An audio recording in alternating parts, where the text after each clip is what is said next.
Hola, vamos a hacer el siguiente ejercicio. Nos dice, dada esa tabla, determinar la moda.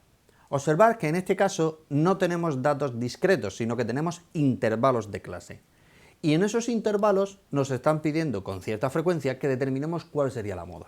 Bien, recordar, cuando nos encontramos con datos agrupados, entonces en intervalos, entonces la moda se calcula de esa forma, donde tenemos este L, es el límite del intervalo modal, de lo que llamaremos, si veremos el intervalo modal, el límite inferior, más, y luego las diferencias entre la frecuencia de la clase modal menos la frecuencia del intervalo anterior, y la diferencia de la clase modal menos la frecuencia del intervalo posterior. Y por último, la amplitud de nuestro intervalo.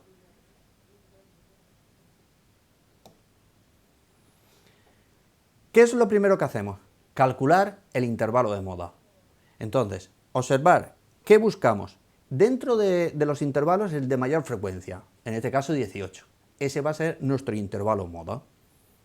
Entonces, una vez que tenemos el intervalo, buscamos, para aplicar directamente la fórmula, el límite inferior, 170.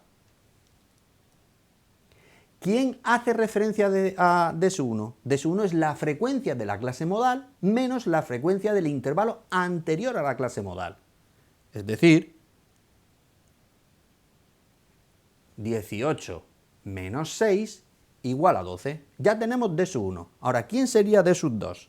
Pues D2 es la frecuencia de la clase modal menos la frecuencia del posterior. En este caso también coincide con 6. Y 12 también.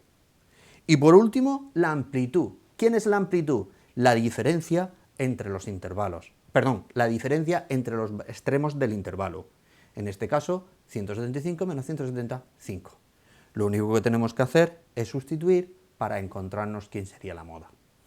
Tengamos en cuenta de que hemos calculado la moda en estos intervalos que todos tienen la misma amplitud. Ese detalle es importante. Veremos en otro ejercicio cómo calculamos la moda cuando los intervalos no tienen la misma amplitud, que se hará con un procedimiento diferente.